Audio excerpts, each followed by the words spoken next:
সেনাপ্রধানের নামে ভুয়া অ্যাকাউন্ট খুলে বিভ্রান্তিকর তথ্য প্রচার করা হচ্ছে বলছেন আইএসপিআর। যমুনা সেতু অবরোধ করে শিক্ষার্থীদের বিক্ষোভ, উত্তরাঞ্চলের সঙ্গে যান চলাচল বিচ্ছিন্ন। নির্বাচন করার ইচ্ছা আছে, এনসিপির হয়ে করব কিনা সিদ্ধান্ত নেয়নি বললেন আসিফ মাহমুদ।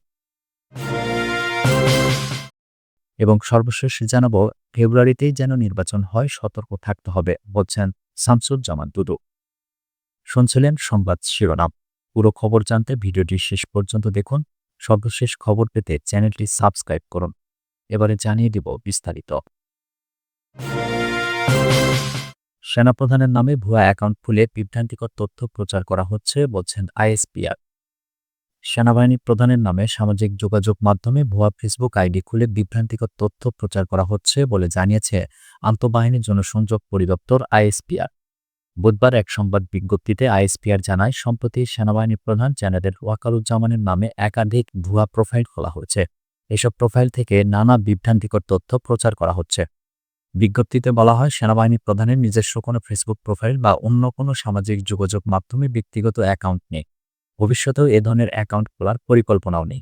এমত অবস্থায় জনসাধারণ ও গণমাধ্যমকে এসব ভুয়া অ্যাকাউন্টের তথ্য দ্বারা বিভ্রান্ত না হওয়ার আহ্বান জানিয়েছে আইএসপিআর।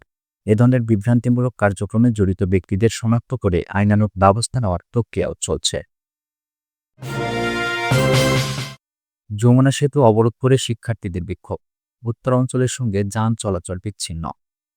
সিরাজগঞ্জের শাহজাদপুরে রবীন্দ্র বিশ্ববিদ্যালয়ের স্থায়ী ক্যাম্পাস নির্মাণ প্রকল্পের ডিপিপি দ্রুত অনুমোদন ও বাস্তবায়নের দাবিতে এবার যমুনা সেতু পশ্চিম মহাসড়ক অবরোধ করে বিক্ষোভ করছেন শিক্ষার্থীরা। এতে ঢাকার সঙ্গে উত্তরবঙ্গের যান চলাচল বন্ধ রয়েছে। বৃহস্পতিবার বেলা ১২টার দিকে যমুনা সেতু পশ্চিম কোচত্বর এলাকায় ঢাকামুখী ও উত্তরবঙ্গমুখী উভয় লেন বন্ধ করে শিক্ষার্থীরা বিক্ষোভ শুরু করে। মহাসড়ক অবরোধ করায় শত শত যানবাহন আটকা পড়েছে, ভোগান্তিতে পড়েছেন হাজার হাজার যাত্রী। যমুনা সেতু পশ্চিম থানার ওসি মোহাম্মদ আসাদুজ্জামান জানান, রবীন্দ্র বিশ্ববিদ্যালয়ের শিক্ষার্থীরা ১১টা ৫০ মিনিটের দিকে মহাসড়কে বসে পড়েন। তারা ২ লেনই বন্ধ করে দেওয়ায় যান চলাচল সম্পূর্ণ বন্ধ রয়েছে। প্রতিষ্ঠার ৯ বছরেও বিশ্ববিদ্যালয়ের স্থায়ী ক্যাম্পাস নির্মাণ প্রকল্পের ডিপিপি অনুমোদন না হওয়ায় আন্দোলন করে আসছেন শিক্ষার্থীরা। তাদের আন্দোলনের সঙ্গে শিক্ষক, কর্মকর্তা ও কর্মচারীরাও একাত্মতা প্রকাশ করেছেন। গত ১৯ জানুয়ারি থেকে ৩০ জানুয়ারি পর্যন্ত একটানা কর্মসূচিতে মহাসড়ক অচল করে দেন শিক্ষার্থীরা। তখন সরকারের পক্ষ থেকে আশ্বস্ত করায় আন্দোলন স্থগিত করা হয়।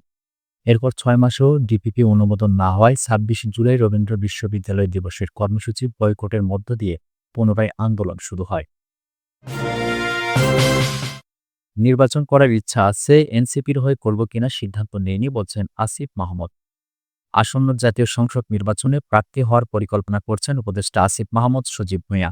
তবে এনসিপিতে যোগ দিয়ে তাদের প্রার্থী হবেন কিনা তা নিশ্চিত নয় বলে জানিয়েছেন তিনি। বুধবার বিবিসি বাংলাকে স্থানীয় সরকার উপদেষ্টা আসিফ জানিয়েছেন, শেষ পর্যন্ত নির্বাচনে অংশ নিলে উপদেষ্টার দায়িত্ব থেকে পদত্যাগ করবেন। তিনি বলেন, নির্বাচনে প্রতিদ্বন্দ্বিতা করার বিষয়ে আগ্রহ আছে, কিভাবে করব বা শেষ পর্যন্ত কোথায় গিয়ে দাঁড়াবে সেটা নিশ্চয়তা নেই। তবে নির্বাচন করলে বর্তমান দায়িত্ব থেকে পদত্যাগ করব। তবে তফসিলের আগে নাকি পরে পদত্যাগ করবেন সে বিষয়ে এখনও সিদ্ধান্ত নেননি বলে জানিয়েছেন আসিফ। এছাড়া নির্বাচন করলে শিক্ষার্থীদের নতুন দল এনসিপিতে যোগ দিয়ে তাদের প্রার্থী হবেন কিনা সেটিও নিশ্চিত নয় বলে জানিয়েছেন স্থানীয় সরকার উপদেষ্টা আসিফ মাহমুদ সজীব ভূঁইয়া বলেন, কার হয়ে প্রতিদ্বন্দ্বিতা করব, এনসিপির বা স্বতন্ত্র হিসেবে প্রতিদ্বন্দ্বিতা করব কিনা সে বিষয়ে এখনও সিদ্ধান্ত নেয়নি। নির্বাচন বা রাজনীতি করার ইচ্ছা থাকলে সরকারের অন্য উপদেষ্টাদেরও পদত্যাগ করা উচিত বলে মনে করেন তিনি। আসিফ মাহমুদ আরও বলেন, যারাই নির্বাচন করবে বা রাজনীতি করার ইচ্ছা আছে তাদের কারোরই নির্বাচনকালীন সরকারে থাকা উচিত না। এটা যে কেবল আমি বা মাহফুজ আলম এরকম না ইস্যুটা। আরও অনেকেই আছেন যাদের রাজনীতির পদবি ছিল। আমার মনে হয় যে তাদের কারোরই নির্বাচনকালীন সরকারে থাকা উচিত না। ফেব্রুয়ারিতেই যেন নির্বাচন হয়, সতর্ক থাকতে হবে বলছেন শামসুজ্জামান দুদু।